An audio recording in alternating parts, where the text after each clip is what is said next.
Coach Newsom here from Prestonburg High School, where I am the offensive coordinator and offensive line coach. Recently on Twitter, I had a lot of engagement on a post about using smaller offensive linemen.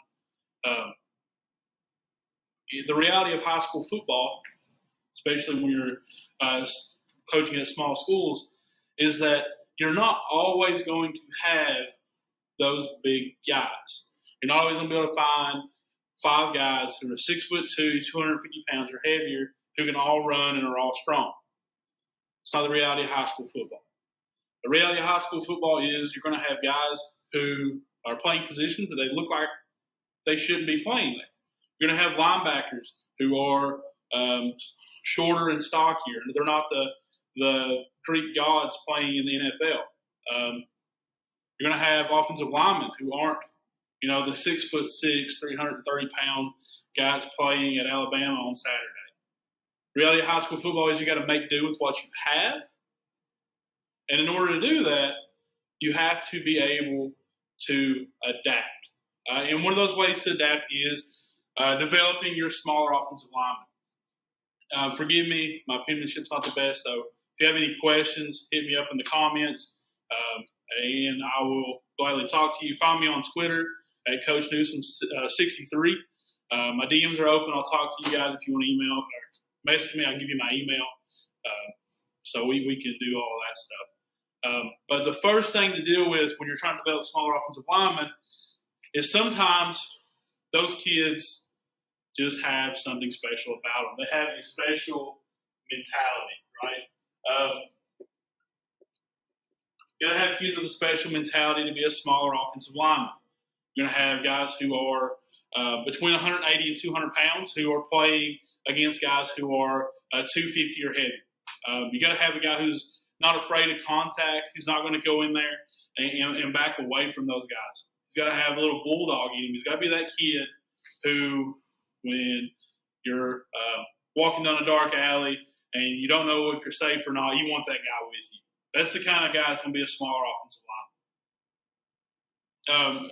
Common misconceptions is that when you're playing smaller guys, it's all about quickness, which it is, but that's all that matters. And that's not all that matters. You got to have that guy whose mentality is going to be like, hey, I'm going to play football as hard as I can play it. I'm not afraid of anybody. You can put Aaron Donald across from me, and I might get whooped, but I'm going to try my best.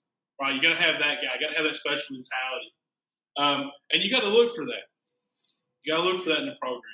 If you're a small school and you have, 1 or 2 kids who look like linemen, who are the 6 foot plus, 250 pound plus kids, you got to look for those kids who have that mentality. That's going to be the guys who can make it work. The second thing when you're developing smaller offensive linemen is their technique. Okay, the technique needs to be the best. You got to have guys who are going to be technicians at their job. They're going to be able to execute all of the fundamentals of that position. If you have a guy who's going to be smaller, and you're an inside zone team, for example, he's got to be able to take the steps to be able to get on the double teams and to climb the linebacker. He's got to be able to do that stuff. You're not going to be able to hide his lack of size if his technique is poor, right? If you have a kid that's 185 pounds soaking wet and he doesn't know how to play offensive line, and you're playing against a team that has a stud 3 technique, that's not going to be a good matchup. If you have that kid who's 185 pounds, he's got that dog and that mentality, and his technique is really, really good, you can have him have some success, right? He may not win every down, but he can have success. Technique matters. You got to have great feet. Anytime you talk about offensive linemen, starts from the ground up. The feet have to be great. And it's even more so when you are these coaching smaller guys. You got a guy who his feet get crossed up, his base isn't good, he's going to struggle. You got to have a good, strong base. You got to have your feet right. You got to be able to get your steps in the ground the way they're supposed to go. Another thing with technique, if you're coaching smaller guys, and I strongly suggest this, even if you're coaching bigger guys. I know when I got to college and this was taught to me, it made a big difference for me as a player. And that's using not just your hands, right? Using the big surface, using the shoulder. And I'm not suggesting old strategies with shoulder blocking where it's just a shoulder. I'm suggesting using that big shoulder, making a lot of surface area here, and then using that offhand as you block. It lets you get a little more behind the block and allows you to utilize all 185 pounds of that guy and not just a 180-pound bench. We are a wing T school, so I've learned through my coaching career how to use that big surface and use that. And how we teach it, you take your fist, you're going to put your fist on your chest, put that elbow out. You want to create as much surface as we can. We want to have forearm, upper arm, shoulder, all of this, pec, all of this engaged in the block, right? And as we have that fit in, they're tight, we're going to take our offhand, and we want to strike the shoulder pads and try to lift through and finish that block. It does take some time. Your kids are going to struggle with it at first, not because it's more difficult, but because it's different, right? It's different, and different is okay when you're trying to get the most out of your kids.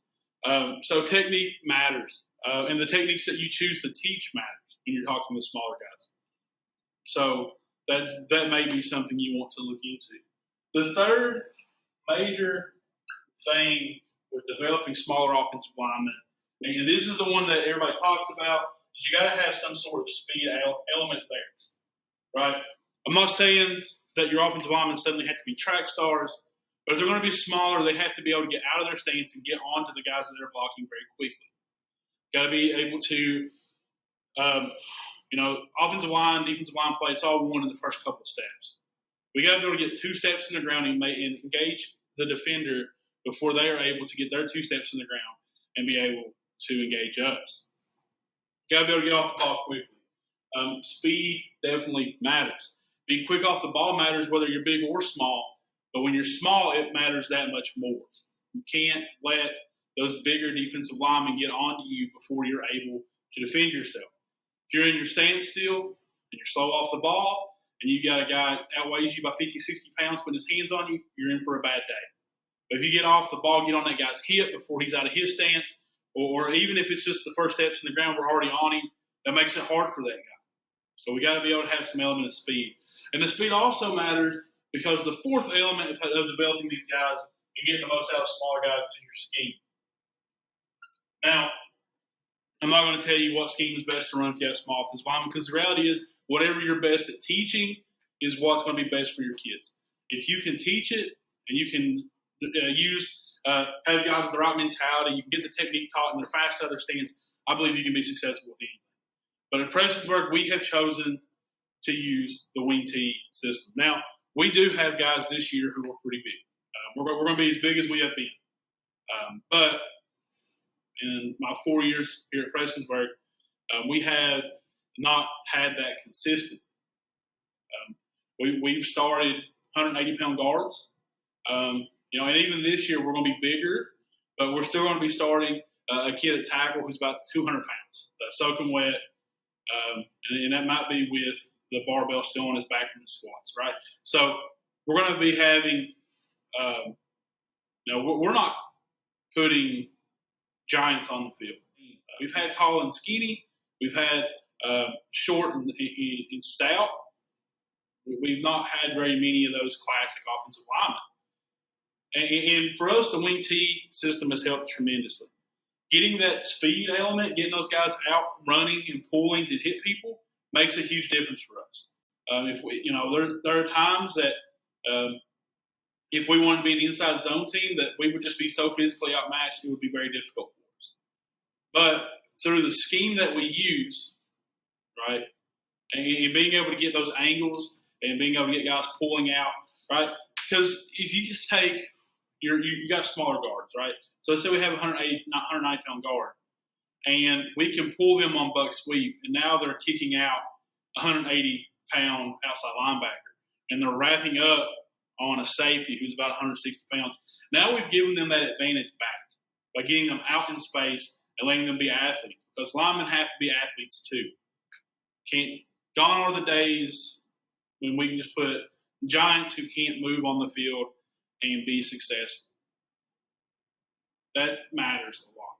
And then the bonus, right, that a lot of people probably aren't going to think about when you're talking about developing linemen, right? You're talking about all on the field. The bonus is the weight room, right?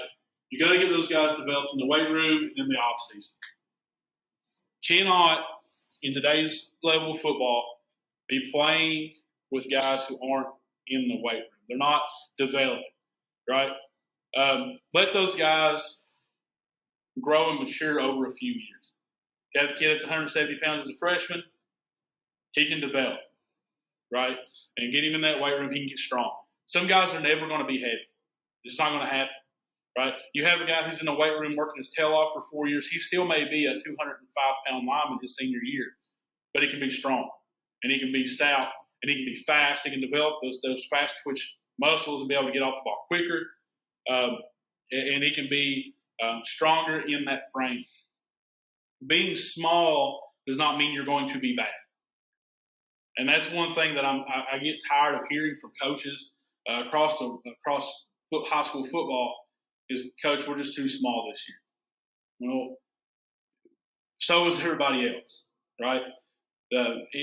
Height and weight will not matter in 80% of the football games that you play, unless you're playing at the top of the top level, right? If you're playing small school football, like we are, 2A in Kentucky, if you're playing small school football, you don't need to have 5 giants playing offensive line, right? You don't need that. You don't need 5 classic Larry Allen looking guys, right? We don't need those guys in the field. We need 5 guys who have the right mentality. They're going to be dogs on the field. They're going to play hard. They're going to protect their skill guys. They're going to enjoy being a lineman. They're not going to be looking for themselves in the newspaper all the time. They're not going to be the guy who is always complaining about never touching the football.